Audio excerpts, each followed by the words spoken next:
Hello lovely dancers. Today I'm going to talk to you about tools of the trade.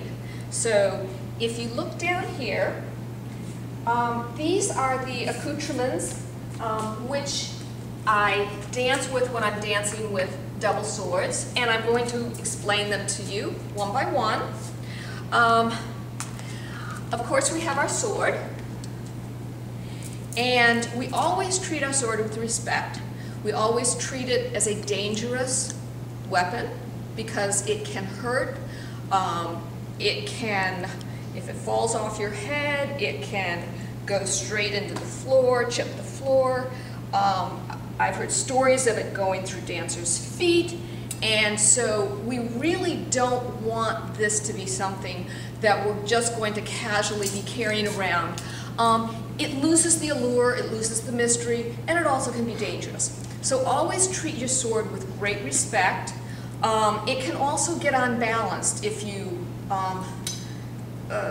lay things on it, or if it gets pressed wrong in another angle. So you always want to treat it with respect.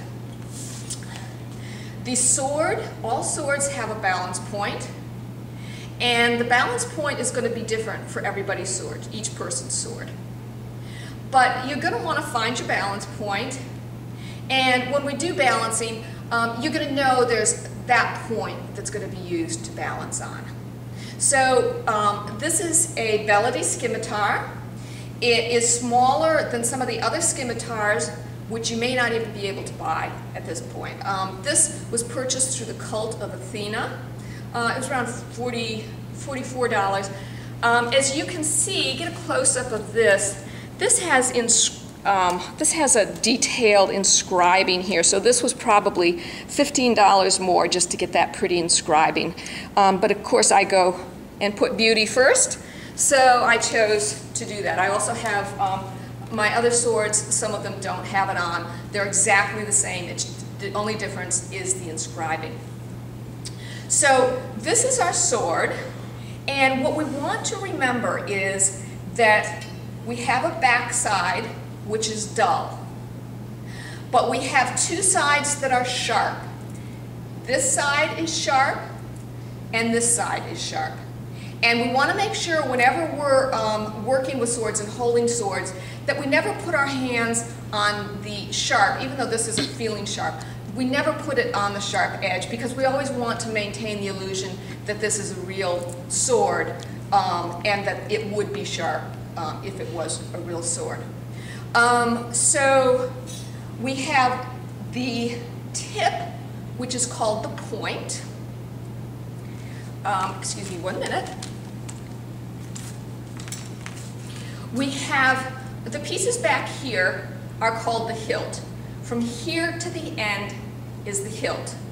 The very end piece is the pommel, and as you can see, I put a little hangy ornament on the end, because when we get 10 or 15 dancers together, or 2 or 3 dancers together, our swords look alike. So you always want to identify your sword, and this is a real easy way to do. Just put a little tassel or something on the end of the sword, on the pommel. We have this area here, this wooden area, which is called the grip, and we have this area here, which is called the crossguard. Now, if you'll notice, I have placed things on my crossguard, and these things are very simple $3 ponytail scrunchies, $3 for a 4-pack. But the way these swords are designed are that this crossguard right here is a very sharp edge. So when you're working with transitions, this edge scrapes my hand terribly, and it scrapes a number of dancers' hands terribly. So what I've done is I have just put these scrunchies on, and I use 3 to a side because you have to get them to go far enough to get this really close, this edge really close to the grip. because that's where you're going to get scraped at. Some dancers don't do that, don't use that, but I found it saves my hand and keeps it from scraping. The other point, I use this in performance too. If you do not choose to use those, I would recommend for practicing to get some workout gloves like this, which you can get any workout shop, and that will keep that sword when you're moving through transitions. In fact, you can see where I've worn through on one of them there, where it's going to scrape on your hands. So that's another option. You always want to keep your sword in a sheath, and the Athena swords come in a sheath. I've used this a lot, and I've really worn it out. It looks a little bit tacky and not as professional as I'd like. So I just made myself, from a piece of tapestry fabric, just a pretty covering for the sword, and I got a belt from Target, which is a nice web belt. I sling it over my shoulder, and it gives a little bit more professional look if you want to choose that. But always keep your sword in a sheath to keep it protected from the weather, to keep it protected from scratches, to keep it from bending that you want. I put a little pocket for a couple other things I always carry with me, and I'll show you what those are. Those happen to be, one of them is, this is just a little piece of beeswax, and you could probably get this at any Ben Franklin, which is no longer Ben Franklin, whatever craft store there is. And if you choose to do this, how you would use beeswax is when you find the balance point of your sword, and mine is pretty much right over the name that's written on there, is you take it on the flat side and just rub it a little bit where it is. And what that will do is when you're balancing the sword, it is going to grip it. It's going to give it a little bit more grip. Now this can be a pro or a con. I don't usually use this when I'm performing or even when I'm practicing anymore, because when I'm using double swords, it's really good for single swords, but when you're using double swords, you're going to have to take both those swords and find an adjustment place with both those swords. And when I have that gripping on, sometimes it's a little bit harder for me to adjust two swords. But you can play with it, you can see what works well with you, and if it works well with you, that's a neat trick to use. The other thing, when you're practicing swords, that I like to use were corks, and I like to use a half a cork. It's easier to use a half a cork. I'll put this full cork down. This half a cork, and just push it into the tip, so that when we are balancing the swords and it slips off onto the floor, which inevitably it will do, we don't learn how to do something. We don't learn how to ski without falling down 100 times. So your sword is going to fall. It's no great thing. But when you're practicing, you may want to put on a tip if you're doing it indoors. So that's a good trick for that. Another thing I've seen people use are like foam earplugs. So that would be if you have any of those around your home and you'd like to try that. Dollar Tree gave me a nice little towel to rub my swords off with. Whenever we get our fingerprints on here, it is going to give an opportunity for oxidation to occur, and eventually that oxidation will lead to dark spots. Dark spots do not damage your sword, but some people feel that it looks prettier just to keep it maintained. So usually after you do your sword, it's good to just rub it down and get all your fingerprints off.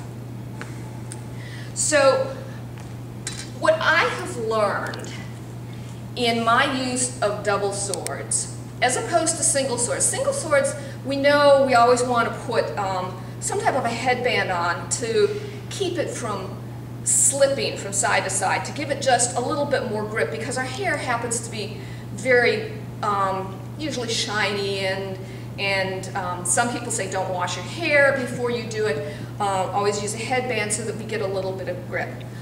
And I found that good with single swords. When I'm working with double swords, we have a little different feel. They're a lot heavier because we're using two at one time, and we know even using single swords, it's going to make an indent on your head if you're not protecting your head somewhat. I happen to have a very small head and a very pointed head. So what I do is I make it, I build up my headpiece to give me a nice, stronger, secure base for my double swords. And I'll show you the headpieces I use. I use this piece for single swords. I use Diva Dreads because that brings my hair up a little bit in back. And if you look at my profile, you can see I've got a little bit of padding here. The dreads don't stop there, but it keeps this padding in place for my head. So I've already got a padding. However, for me to feel really secure, I like to put on a nice extra padding, which is a scarf. And these I've just gotten at Target. And you can just go to the fabric store and purchase a piece of fabric. But I want you to make sure to get fabric that has texture to it. So as you can see, this is squishy, open. It has texture to it. I'm going to lay this down here, show you about the size of it. I've used this piece before, and this, you can see, this is almost a shawl size. It's almost a shawl size, nice and wide. Nice and wide, so that when I scrunch it up, it's going to give me a nice, solid, a nice thick base. But this is, again, no one size. Doesn't have to be one specific size. You can see the difference between that size. This is a really good one too, because if you can see, it's sort of a hop sack material. It's very, very rough. And what you want to make sure of is to get a rough material. So again, they're about that size. Here's another one again. Look at the material. It's scrunchy. I like scrunchy things because it seems to be able to give me more padding. Again, it's a thicker material. It's not at all smooth. So you can see these are all standard sizes. Here is a scarf I wear a lot, but never when I'm doing double swords. This would be something that you would put after you put a thicker scarf on to ornament it, because it's way too thin. It's silk, it doesn't have any padding, and it would be a decorative one. So think about what you're going to use that's going to pad your head the most, and it's going to give the most give so that you're not going to get those indents in your head, and also it's going to give you a little bit more width side to side so there's less chance of slipping. So what I usually use when I practice and perform, I've started using this scarf here, because while it is big, it's scrunched up really nice. I think that's cool. Very, very, very, very open, what kind of weave would you say? Coarse weave. And what I do is, after I've gotten this smaller base on, which was like the thinner one I showed you, I just take and wrap it around twice. And so you can see, you can already see how it's come out to give a little bit more side to side than I would have normally had. All I do is I just tie it in the back in a simple tie. You can also tuck it underneath. I'm usually doing it for practice, so I just tie it underneath. Then what you always want to do after you put your scarf on, let me get my other sword over here.